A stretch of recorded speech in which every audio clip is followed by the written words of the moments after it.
hinirang tayo ni Kristo upang mamungang totoo bilang mabubuting tao.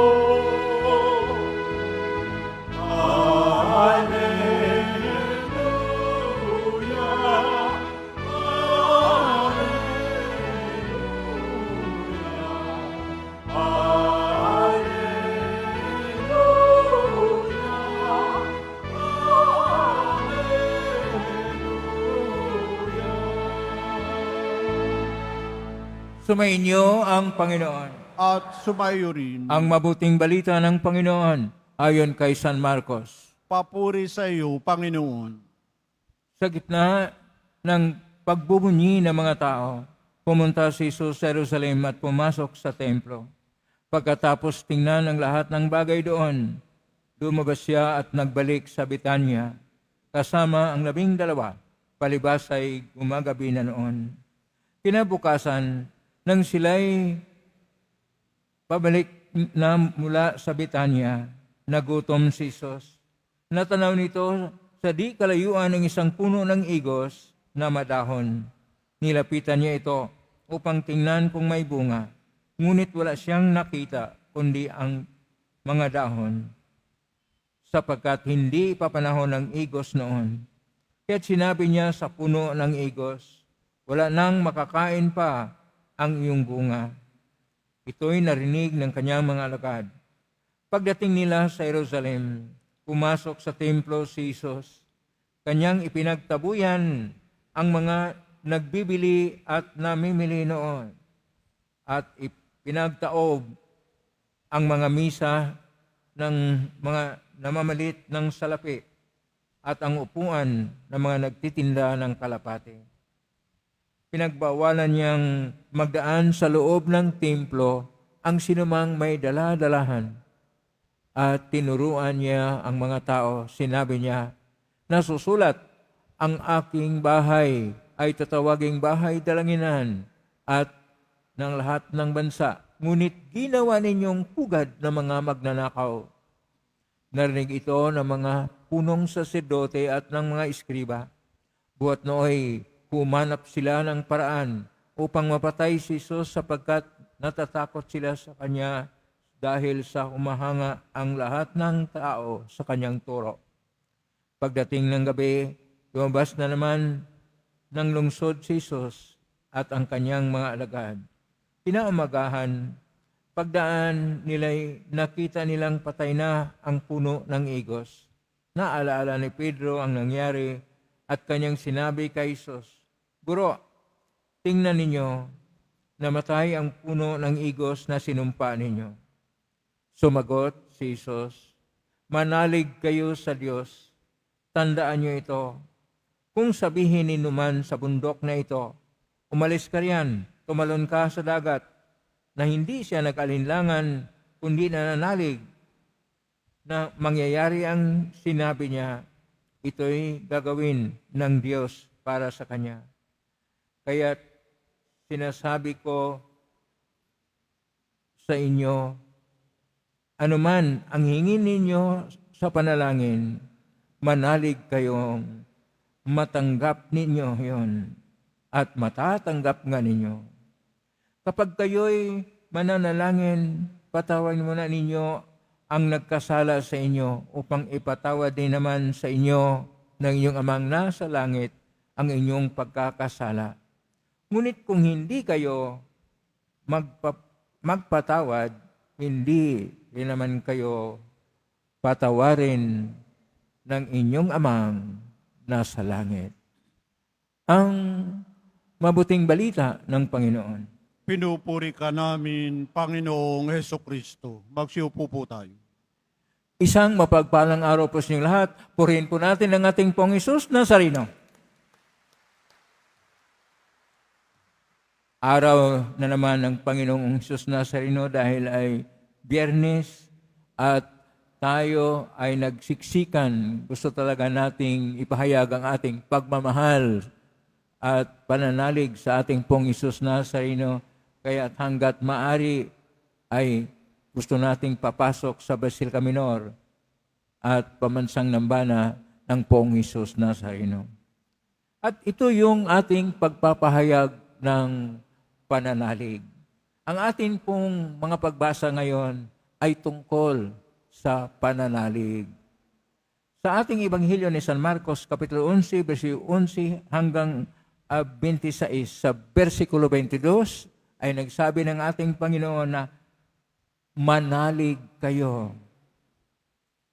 Dahil kung tayo ay nananalig, sabi ng ating Panginoon, maski yung bundok, sabihin na tatalon kayo papuntang dagat, yun ay gagawin ng Diyos kung tayo'y hindi nag-alinlangan. At pangalawa, ay tayo'y nagpapatawad ng ating kapwa-tao.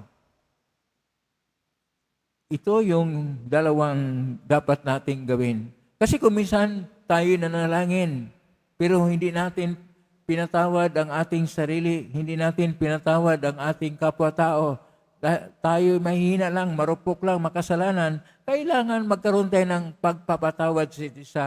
At kung tayo nanalangin, dapat hindi tayo nag-alinlangan. Dapat taos puso o dibdiban at taimtim ang ating panalangin upang ito'y ating matanggap.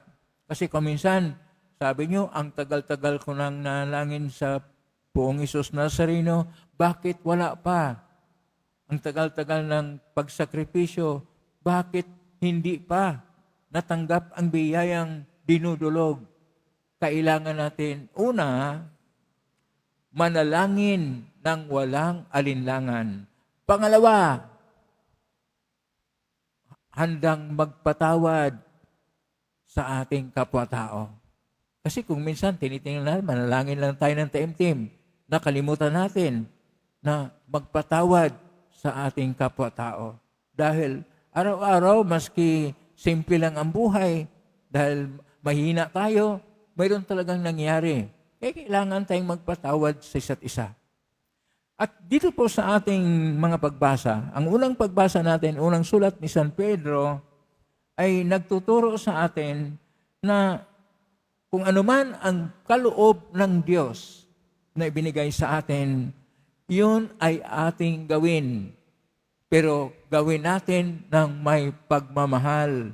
At pangalawa, gawin natin na ito ay sakripisyo at ating pakikiisa sa pagpakasakit na sakripisyo na ginawa ng Panginoon. Kasi kung minsan, sabi natin, ginagawa natin ang lahat, pero kulang sa pagmamahal. Pangalawa, hindi natin naugnay sa sakripisyo na ginawa ng ating Pong Hesus Nazareno. Lahat po ng ating gawin, dapat gawin natin ng may pananalig, gawin natin na may pag-ibig o pagmamahal sa Diyos, at gawin natin na ito'y ating pakikiisa sa sakripisyo ng ating Poong Hesus Nazareno.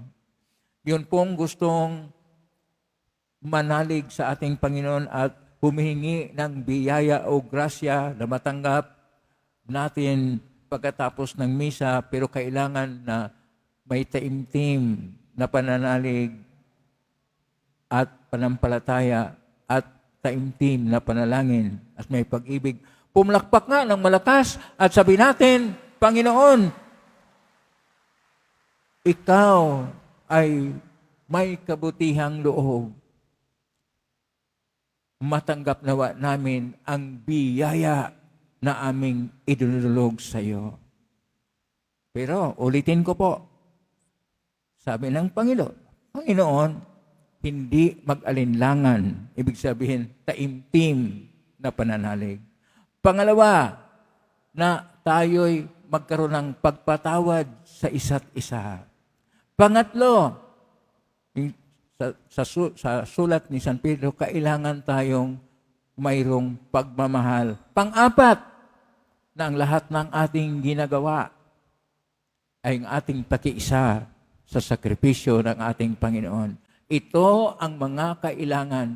Kasi anong silbi? Lalakad kayong paluhod mula doon sa pintuan hanggang dito sa may altar. pero hindi naman tayo nag-alinlangan ka naman. O kaya hindi ka naman nagpatawad sa iyong kapwa-tao. Hindi ka naman gumawa sa lahat ng gawain mo na may pagmamahal. At hindi ka naman nagbabago ng iyong buhay.